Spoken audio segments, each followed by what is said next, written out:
Saya tidak menakut-nakuti bahwa tantangan ekonomi yang kita hadapi ke depan itu tidak semakin mudah. Tahun 2023 ini akan jauh lebih sulit lagi untuk semua negara. Dan diperkirakan awal tahun depan sudah masuk pada resesi global. Presiden Jokowi memprediksi resesi global sudah tiba di awal tahun ini. Di tengah sulitnya tantangan ekonomi, ada sejumlah jurus yang telah dipersiapkan Presiden Jokowi. Tidak menakut-nakuti, hanya mengingatkan bahwa tantangan ekonomi yang kita hadapi ke depan itu tidak semakin mudah.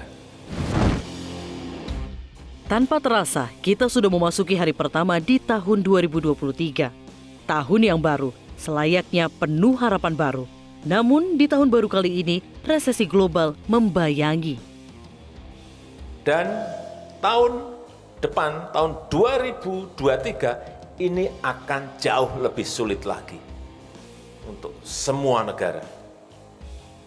Dan diperkirakan awal tahun depan sudah masuk pada resesi global. Beratnya tantangan ekonomi tahun ini berulang kali disampaikan Presiden Jokowi.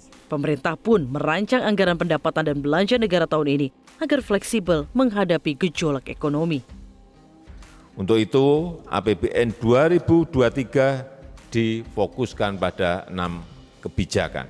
Yang pertama, penguatan kualitas SDM.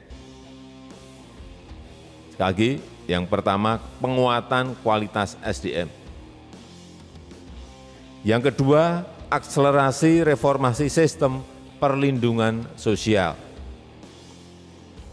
Ini untuk memperbaiki data terpadu kesejahteraan sosial, antara lain melalui registrasi sosial ekonomi.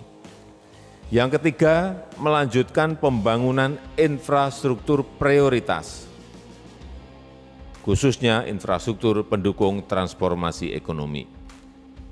Yang keempat, pembangunan infrastruktur untuk menumbuhkan sentra-sentra ekonomi baru, termasuk di dalamnya adalah Ibu Kota Nusantara. Yang kelima, revitalisasi industri. Ini penting, yaitu dengan terus mendorong hilirisasi.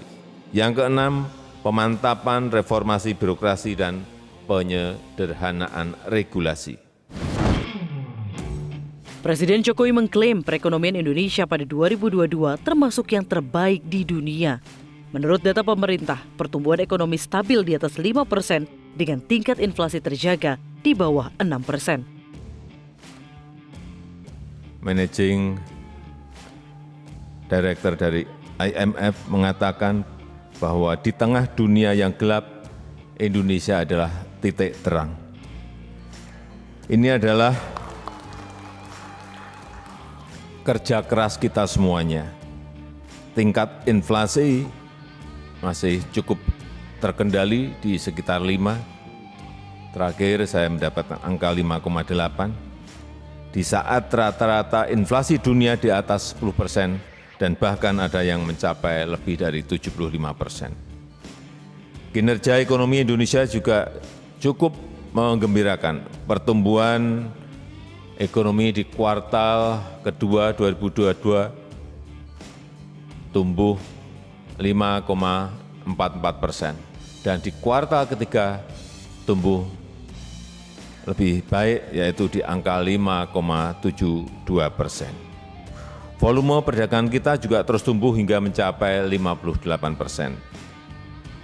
Dan kita mengalami surplus perdagangan dunia selama 30 bulan terakhir berturut-turut. Ini juga sesuatu yang harus kita syukuri.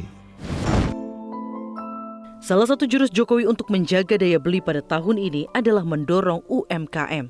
Caranya dengan mempermudah akses permodalan melalui kredit usaha rakyat. Saya tuh kalau malam lihat-lihat, seneng saya.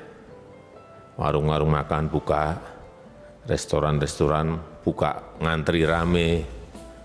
Yang PKL di jalan juga rame, seneng.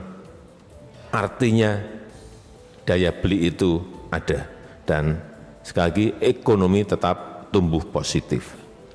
Dan salah satu caranya adalah kita ingin terus memperkuat usaha mikro, usaha kecil, dan usaha menengah yang telah terbukti menjadi motor penggerak pertumbuhan ekonomi negara kita Indonesia.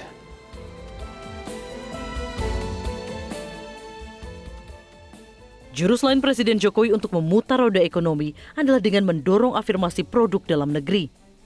Berulang kali, Jokowi mendorong kementerian, lembaga, dan Pemda untuk menggunakan produk lokal saat pengadaan barang dan jasa.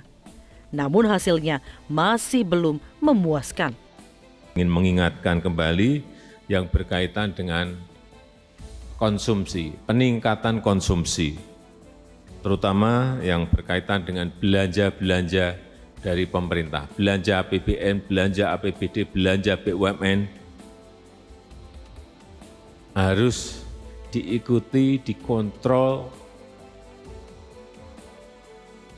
agar bisa menaikkan konsumsi masyarakat, sehingga yang namanya pembelian produk-produk dalam negeri itu wajib. Tidak bisa ditawar lagi. Presiden Jokowi juga terus memantau tingkat inflasi. Sebelumnya, Presiden telah memerintahkan kepala daerah untuk menggunakan 2% dari dana transfer umum serta dana bagi hasil untuk meredam inflasi di daerah. Menurut Jokowi, dana tersebut dapat digunakan dalam bentuk subsidi transportasi serta bansos. Saya minta pada Mendagri untuk terus menyampaikan kepada kepala daerah dalam pengendalian inflasi. Ini sudah dilakukan, tapi ada beberapa daerah yang belum, tolong diberikan peringatan. Dan ini kelihatan sekali, inflasi dari 3 bulan yang lalu 5,9, lari turun ke 5,7, lari turun ke 5,4. Ini artinya melakukan, daerah sudah melakukan, tetapi bisa masih diberikan peringatan lagi agar semua melakukan, dan saya lihat nanti akan turun dan turun lagi. Sedangkan untuk mempertahankan tingkat pertumbuhan ekonomi, Jokowi mengandalkan investasi langsung, terutama di sektor manufaktur. Kunci pertumbuhan ekonomi di 2023, selain tadi belanja yang menyangkut konsumsi, kemudian pengendalian inflasi, peningkatan investasi ini harus tidak bisa ditawar-tawar lagi, karena ini sangat mempengaruhi growth kita. Sehingga yang namanya hilirisasi industri itu konsisten terus akan kita lakukan.